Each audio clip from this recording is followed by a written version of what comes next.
But it's another indication that you got to think in a non-traditional way, because competition is everywhere. And it's who is the one that's truly maximizing the opportunity. But it's more than that. Success is really about this too. I love this quote, because when you read it, it's very crystal clear. The enemy of success is disorganization. How organized are you? What's your daily game plan? What's your DMO, your daily method of operation? That's a term that people talk about a lot. What are the fundamental things you do every single day that gives you a chance for success? What are those things? You guys know. What is a daily method of operation? In the NFL, we had a daily method of operation. Every single NFL team had the same fundamental steps.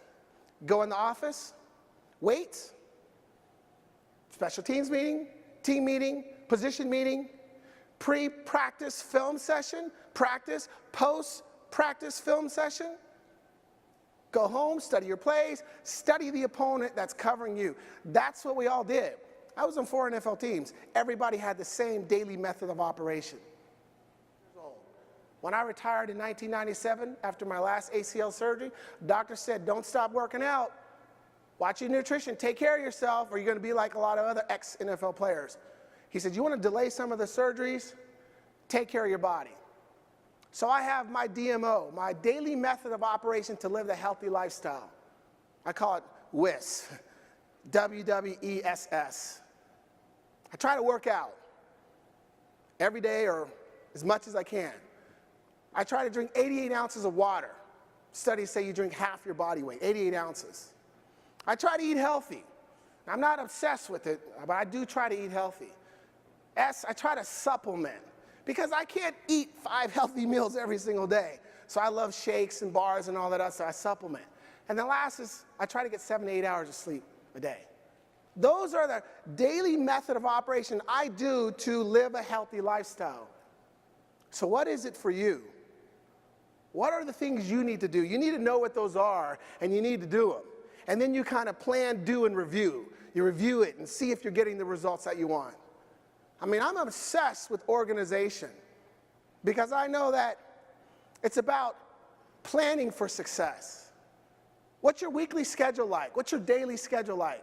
One thing you guys are going to know about me is that the things that I share, I do myself. I do the do.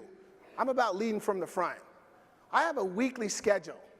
And on this schedule, I have basically everything that I need to do in order to be successful, from a business standpoint, from a personal standpoint. Because I'm more about, I control the day. I don't want the day controlling me.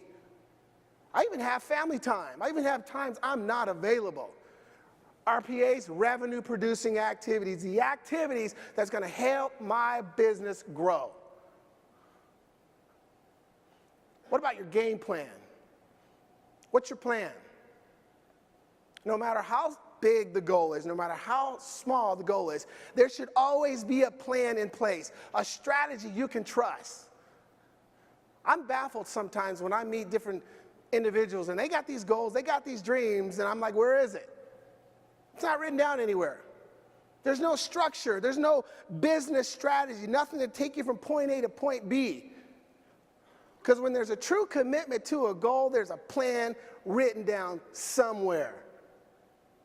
Every week, we had a game plan.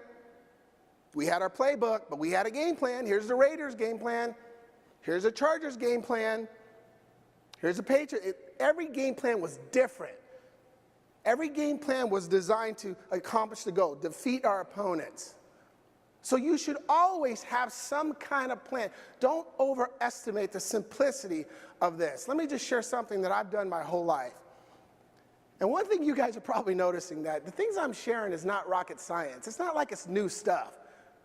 What's always baffled me is that people confuse or complicate the process of success. It's simple things that you're just applying over and over. This is create the plan, review the plan, execute the plan. I've been doing this since high school. That's just how I'm wound. When I was with the Chiefs in 1992, actually 91, my second year, that year came off the 90 year, the first year where I had a lot of long touchdown passes. And I thought, yeah, they're going to play me a lot this year. This is going to be a good year. It didn't start out like that. There were guys they drafted that were getting more playing time than me. Yeah, I was disappointed, but I said, you know what, I'm going to create a plan. Somehow I'm getting back on this field. Here was the plan. I'm coming to practice every single day, and I'm going to take practice like it's my game day. I'm going to work hard, run my routes full speed, help the team get better. But I said, I'm going to force them to have to put me on the field because every day we watch game film or we watch practice film. I said, I want them to see me making big play after big play in practice. I want my team members seeing me make big play after big play in practice. That was the plan.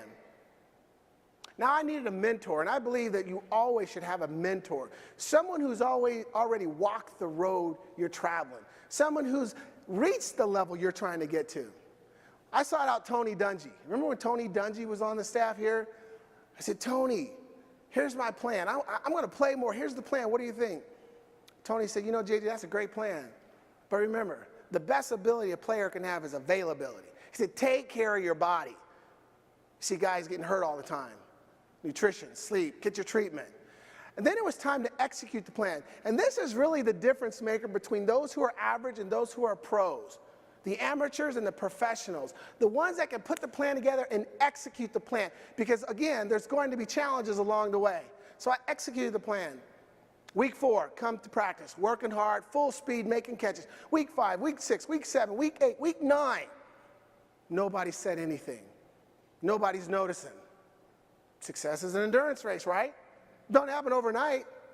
The work you put in today, you might not see the results till later. Week 10, week 11, week 12, week 13, week 14, not playing much, practicing hard. Week 15, week 6, week 17.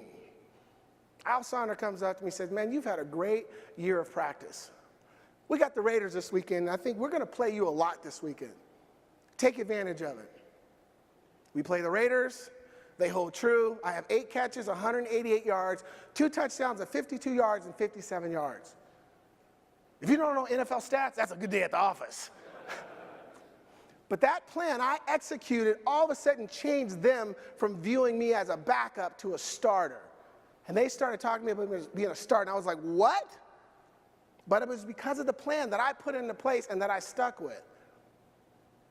Now, we're all adults here, though. We know that sometimes you put a plan together, and it works perfectly. But sometimes it doesn't. What do you do when you've got that plan? Here's the goal. Here's the plan. I'm following. All of a sudden, someone throws a curveball. You call an audible. I'm married to my high school sweetheart or my college sweetheart, Raina. Raina and I have been married for 27 years.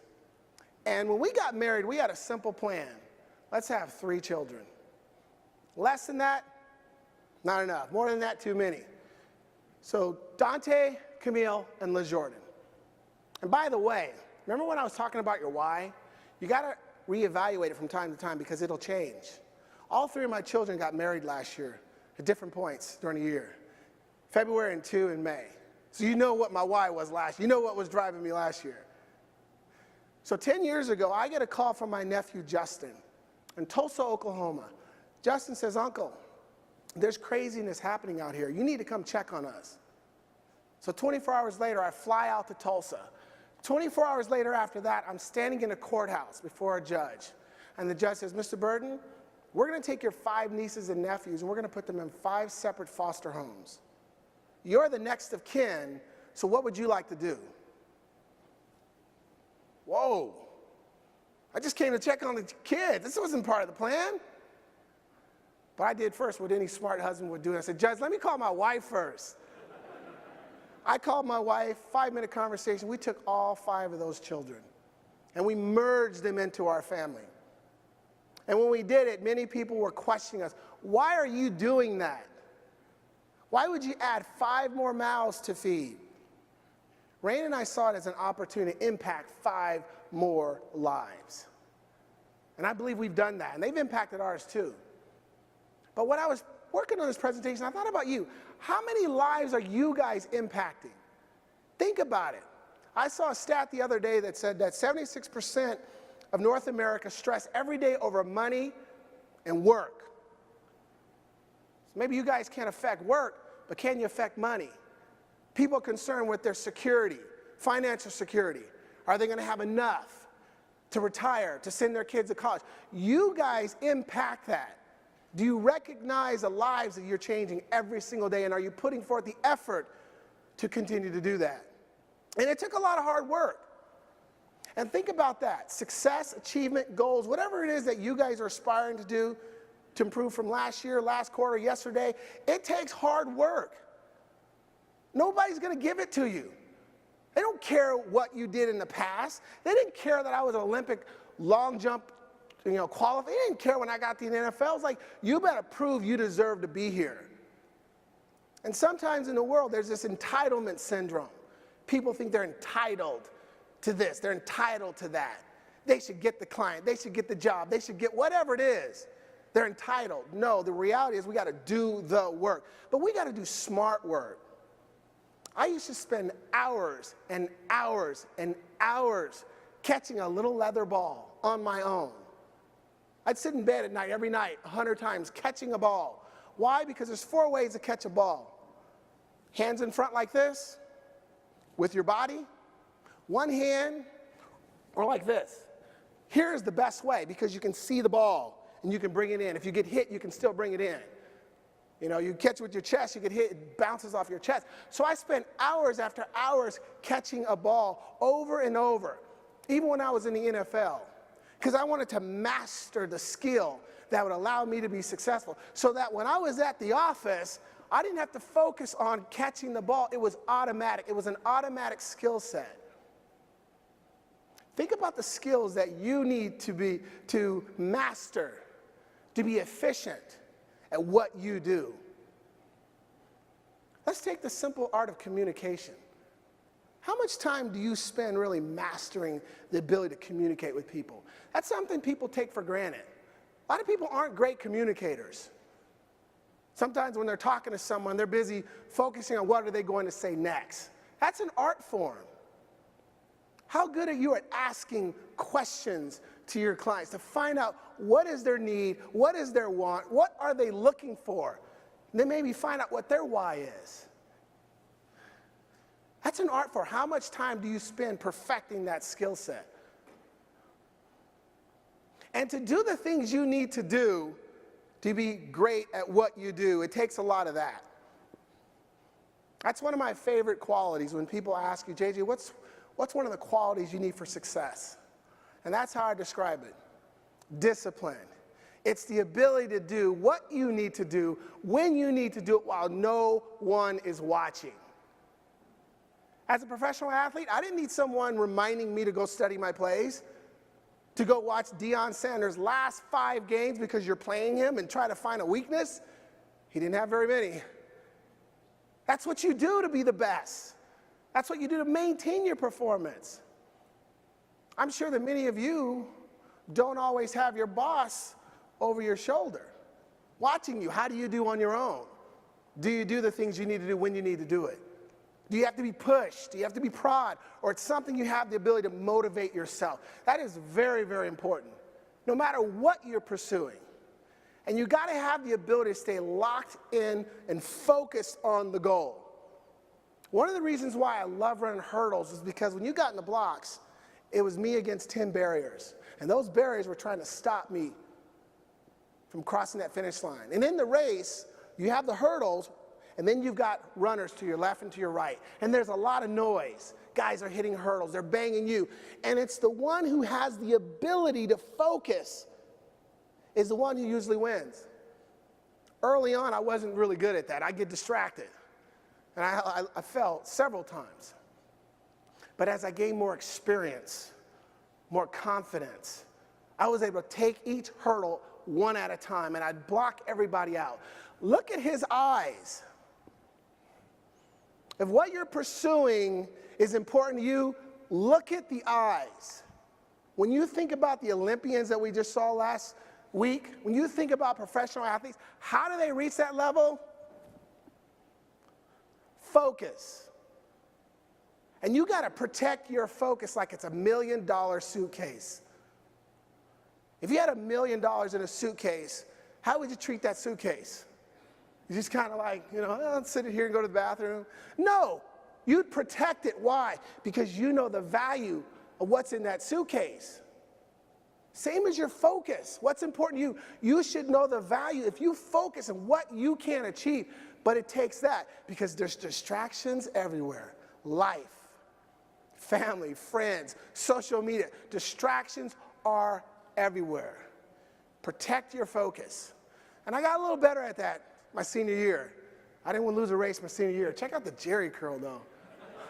My kids look at that and they just laugh. But I got